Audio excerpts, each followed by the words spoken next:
The National Freedom Movement, when I founded this organization, it was to build an alliance amongst people around the United States, because that's so important for us in this fight. Like, there's 2.4 million people behind these walls, and we have to bridge these gaps. We have to cover this distance and narrow the space so that we can share ideas.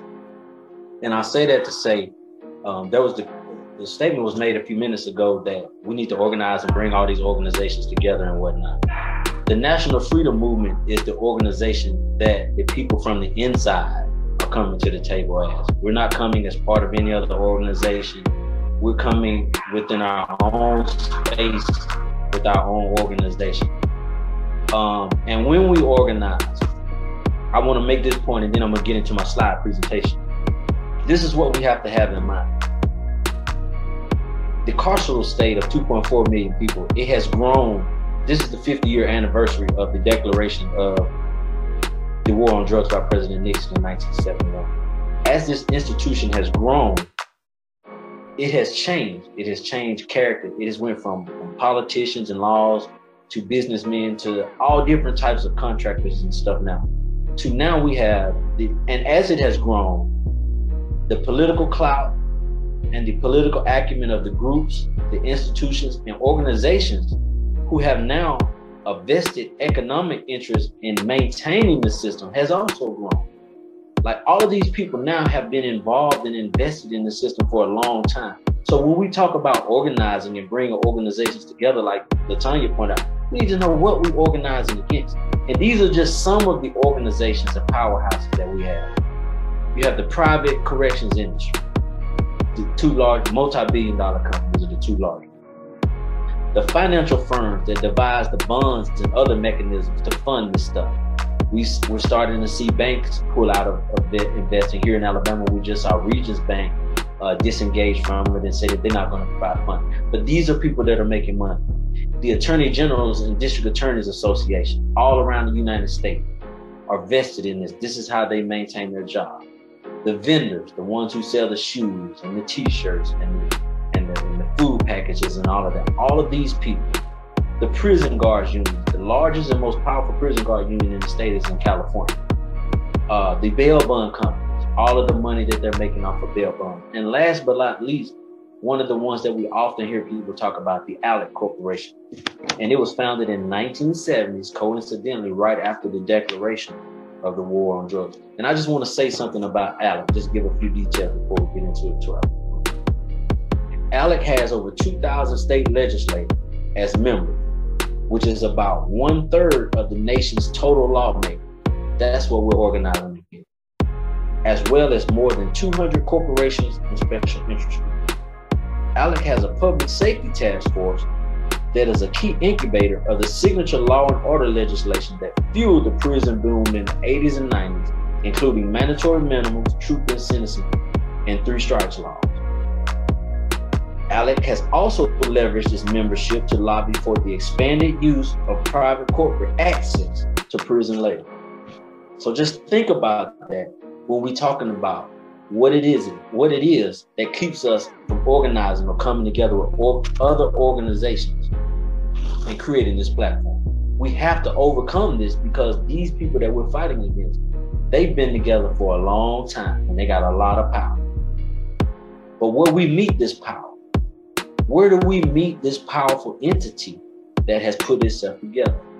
We meet this power toe to toe with our labor. The prison labor meets this power because this is how they make the majority of their money. The overwhelming majority, billions of dollars in labor and products and services that are provided every year. We try to engage them in the legislature. I just showed you they have 2,000 of those, about 1/3. When we deal with corporations, I gave you some of them. They have over 200 corporations. For us to step outside and try to fight them in their arena is where we fail. But when we organize on the inside and make them fight us in our arena, where we meet them at, we have a connection to these people inside of these prisons through our labor and through the resources that we spend through their contract. That's where we have to engage them at. Work strikes, boycotts, protests, and social media campaigns is how we organize. This is one of our platforms. This is our bill. This is how we're addressing parole. Our bill in the National Freedom Movement is called Reuniting Families, Rebuilding Communities and People, Parole Justice Bill. This is our pathway to freedom. We're not trying to unravel all of the bills and everything that has been going on in the past.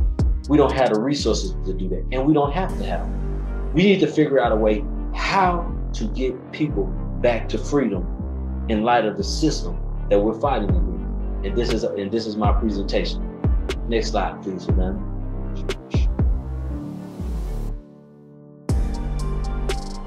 Reinstating federal parole. This is agenda item number 1 for the National Freedom Movement. The Sentencing Reform Act of 1986 abolished parole for anyone sentenced to federal prison.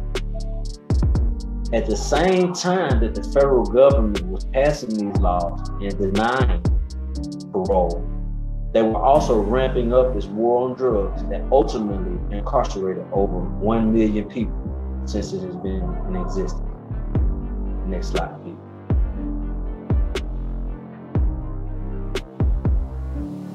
From 1988 to 1995, federal prosecutors did not bring a single white person to trial under the crack provisions of federal law in 17 states.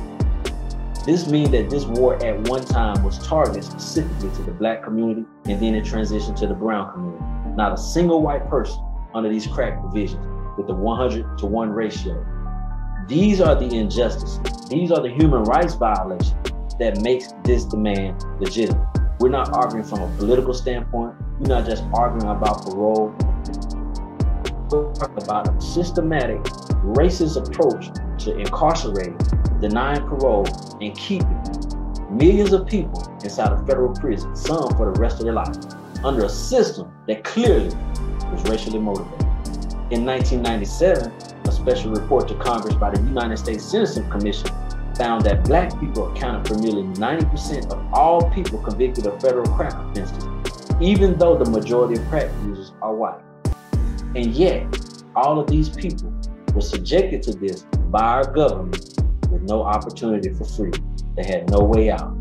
The National Freedom Movement, through demanding reinstatement of parole, federal parole, is creating a pathway to freedom. Recently, we've seen the presidential power to pardon federal sentences for those unjust convicted sentences. However, this process has been politicized and proven to be incapable of addressing the harms caused by the war on drugs. We just saw the pardons that President Trump released. We saw some of the people that he released. He did not scratch the surface of the problem that they have created with this bogus, arbitrary war on drugs. Today, federal prison facilities are the only penal facilities in which people with drug offenses constitute a near majority of the total population. And this is one of the issues that the reinstatement of federal parole can address. This is how we can alleviate the harms caused by these laws that were instituted. And we presented all of those laws yesterday. We presented a lot of those laws. And these are just, this is some graphics, the Prison Policy Institute initiative.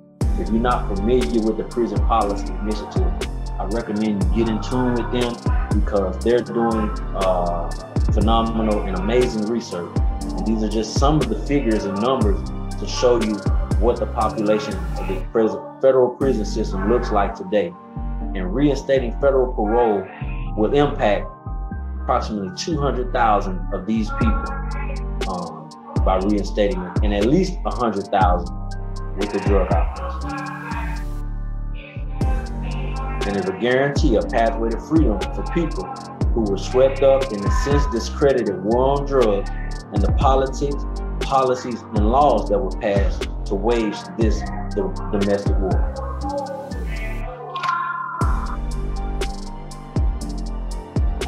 Number 2, a mandatory parole criteria and curriculum. We're fighting for an objective decision making. The only way that the parole system can be legitimate is if the decision to grant or deny parole is capable of being objectively decided and objectively evaluated. Establishing an objective parole criteria based on individual needs and individual achievements is the appropriate basis for a parole decision.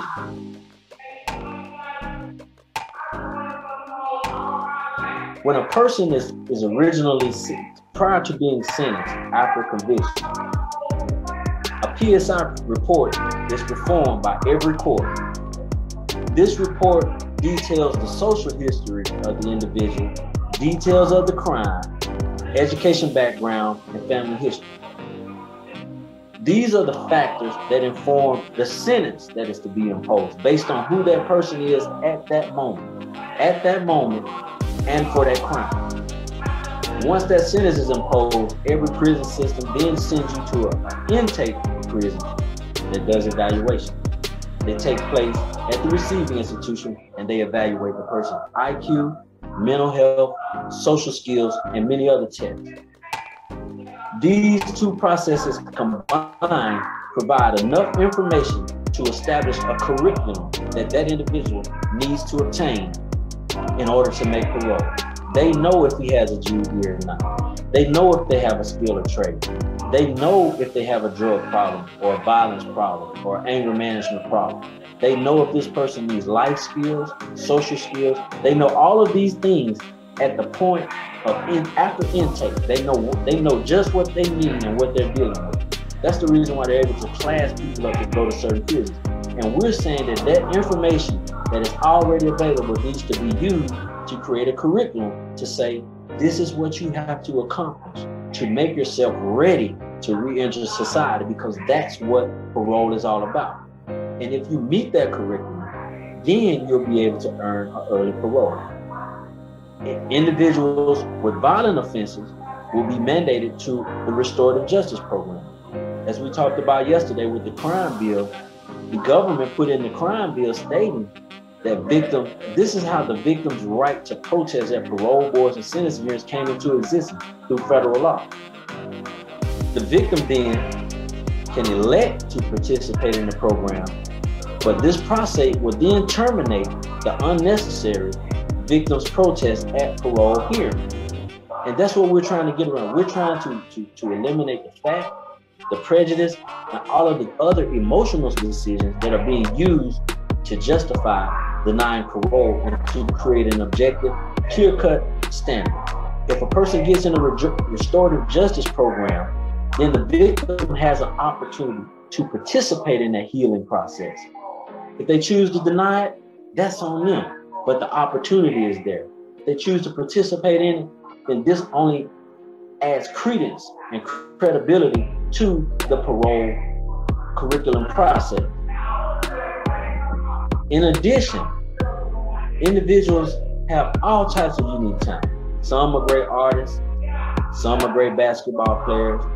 Like brother said, he's a writer. There are all kinds of talents available in the prison system. Once a person part of the curriculum will be reinvesting in the community. This is what re-entry is all about.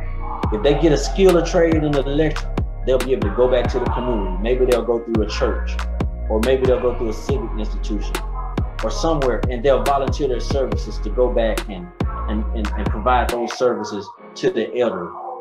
If they have developed themselves academically, they can go back to tutoring programs in the community. If whatever type of skill that they have, we want them to take that skill set as part of the curriculum.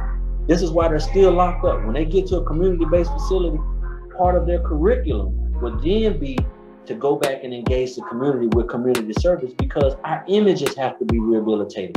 A lot of us left the street with bad images and doing harm. And this curriculum will then allow people to go back to the community and to rebuild their reputation, to reintroduce themselves as to who they've become as a result of their rehabilitation while incarcerated. Mandatory parole criteria also, people are being denied parole and are dying in prisons around the country because they can't get into particular programs. I know there's a very high number in Texas. Through our mandatory parole curriculum, once an individual signs up for enrollment in a class, after he's been on the waiting list 90 days, he will receive a credit if he has not been added to the roster of that class. He's made his effort. He's completed all of the steps before that one. And now when he's gotten to that final step, he's made the effort to enroll in that class. After 90 days, he needs to have a credit. This will prevent that individual from being denied parole while waiting to get enrolled in a class that the DOC already has available. That is, I think that's the last slide if I'm not correct, if I'm not mistaken. That, ladies and gentlemen, is the National Freedom Movement's bill, parole justice bill, that we're creating. Yes, that's correct. I see a question in the box. I'm gonna go ahead and answer that. There needs to be a job guarantee after the reading of the parole proof. The job part comes in through getting the skill or trade and then transitioning to a work release facility. Once they get to a work release facility, they're gonna get life skills training. How to manage a checkbook, how to get auto insurance, how to get home insurance, how to manage a bank account, paying their bills, how to grocery shop, how to set up an account with the light company. All of these things are what we're trying to make a part of this curriculum that we're instituting through the National Freedom Movement. So definitely, yes, they'll get the job and they'll get their money and they'll get everything saved up. So this is a comprehensive plan, but as LaTanya said, we have to have something to organize around. We can't just have people coming together. We have to have something to organize around. And this is our bill, and we're in the process of getting our bills put together. And hopefully by the time April 3rd comes, we'll have those bills ready for people to review, and so that we can start presenting them and organizing around them and bringing organizations together to create this pathway to freedom. Thank you.